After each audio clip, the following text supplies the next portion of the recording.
Assalamualaikum warahmatullahi wabarakatuh. Salam kader Madrasah Muallimin Muhammadiyah Yogyakarta. Bagaimana kabarnya? Semoga kalian selalu dalam keadaan sehat walafiat tanpa suatu halangan apapun.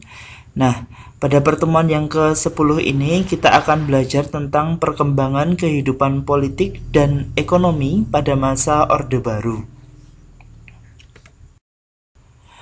Nah, kompetensi dasar pada pertemuan yang ke-10 ini adalah menganalisa perkembangan kehidupan politik dan ekonomi bangsa Indonesia pada masa Orde Baru. Dengan tujuan pembelajaran adalah menganalisa penataan kehidupan politik dan ekonomi pada masa Orde Baru, mengidentifikasi kebijakan luar negeri Indonesia pada awal Orde Baru, mendeskripsikan integrasi Timur-Timur, dan mendeskripsikan proses menguatnya peran negara pada masa Orde Baru. Pada masa ini terjadi peralihan politik dari Orde Lama ke Orde Baru. Diawali dari adanya peristiwa G30 SPKI atau Gestapo, maka kondisi politik yang kacau ini membuat sekelompok pemuda ataupun pelajar dan mahasiswa yang tergabung dalam satu kesatuan bernama KAMI menyampaikan tritura yang salah satunya adalah pembersihan pemerintah dari unsur PKI. Nah, tanggal 11 Maret 1966 dari Soekarno ini menyampaikan surat perintah 11 Maret atau yang dikenal dengan istilahnya Super Semar yang diberikan kepada Soeharto untuk menjamin dan memulihkan keamanan dan ketertiban. Pada tanggal 12 Maret 1966 keluar aturan pembubaran dan pelarangan PKI beserta ormas-ormasnya.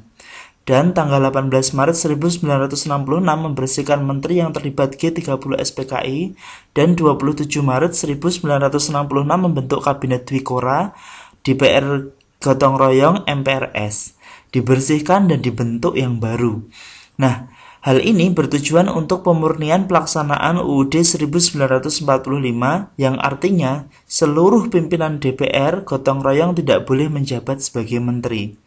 Sehingga MPRS kedudukannya lebih tinggi daripada presiden atau eksekutif. Nah, dan ini juga menghilangkan beberapa macam penyimpangan yang lainnya yang diatasi dengan sidang umum keempat MPRS tanggal 20 Juni 1966 hingga 5 Juli 1966 terkait dengan hasilan putusan TAP MPRS tahun 1966. Selanjutnya, pengangkatan Jenderal Soeharto sebagai pejabat presiden. Dengan adanya carut-marut politik dan ekonomi, maka DPR gotong royong bulan Februari 1967 mengeluarkan resolusi kepada MPRS untuk mengadakan sidang istimewa guna mempertanggungjawabkan Presiden Soekarno. Dan pada bulan Maret 1967 MPRS mengadakan sidang istimewanya, di mana hasilnya ini mencabut kekuasaan Soekarno dan mengangkat Lejen Soeharto sebagai pejabat presiden.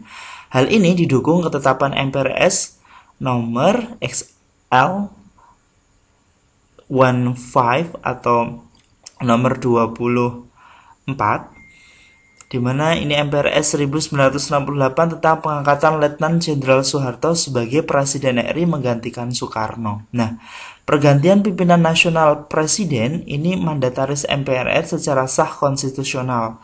Jadi terbukti dengan adanya masalah yang pelik ini karena terjadi proses pemindahan kekuasaan, UUD 1945 ini berhasil menyelesaikannya secara konstitusi. Selanjutnya, ciri-ciri pokok kebijakan pemerintah Orde Baru ini adanya upaya dari pemerintah untuk menciptakan stabilitas nasional, maka dibentuklah Kabinet Ampera dengan tugasnya Dwi Dharma Kabinet Ampera dengan program Catur Karya Kabinet Ampera. Nah, kabinet ini dipimpin oleh Soekarno, namun secara pelaksanaannya dilaksanakan oleh Presidium Kabinet yang dipimpin oleh Soeharto, sehingga ini tidak terjadi secara efektif karena terdapat dualisme kepemimpinan dan mengganggu stabilitas politik. Sehingga pada tanggal 22 Februari 1967 Presiden Soekarno menyerahkan kekuasaannya pada Jenderal Soeharto sebagai pengemban ketetapan MPRS tahun 1966 yang didasarkan pada ketetapan MPRS nomor 25 MPRS 1966 yang artinya apabila presiden berhalangan maka pemegang surat perintah 11 Maret 1966 berfungsi sebagai pemegang jabatan presiden. Nah, Jenderal Soeharto pada tanggal 4 Maret 1967 dalam sidang DPR gotong royong menyampaikan penyerahan kekuasaan tersebut.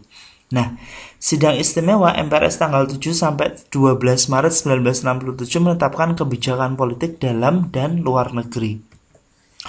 Adapun kebijakan politik dalam negeri pada masa Orde Baru ini karena kondisi perekonomian yang kritis pada tahun 1950 sampai 1965, maka ini dapat diketahui dari pernyataan Yahya Muhaimin, ini terjadi inflasi hingga 600% dengan hutang luar negeri sekitar 2,4 miliar dolar, hancurnya infrastruktur, kemerosotan kapasitas produksi, anggaran, dan pajak.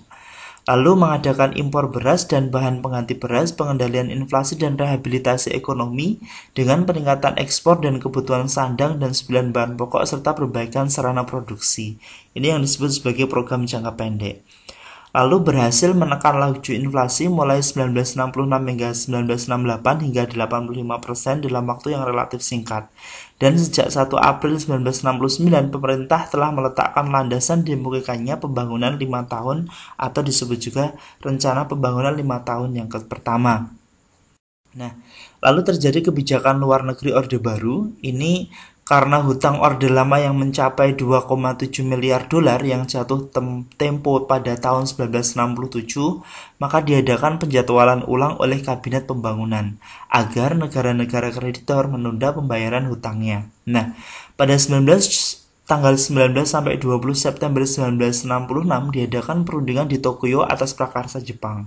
Selanjutnya dilanjutkan pada pertemuan selanjutnya di Paris dan diputuskan hutang Indonesia pada tahun 1968 dapat ditunda dan dibayarkan pada tahun 1972 hingga 1978 dan adanya syarat yang lunak. Perundingan ini tidak dihadiri negara sosialis, hanya Jepang dan negara-negara barat.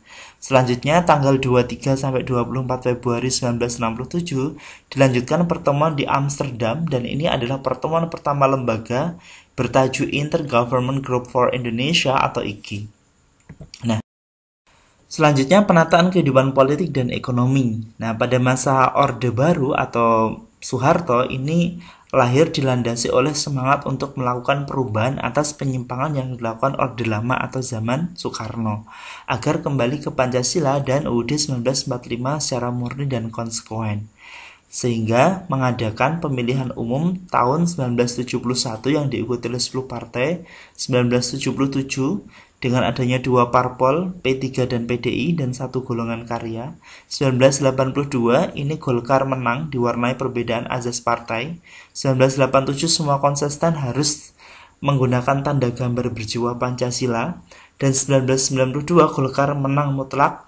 1997 PDI pecah dengan adanya Kuda Tuli 27 Juli 1966 dan Golkar menang dengan urutannya adalah Golkar, P3 dan PDI.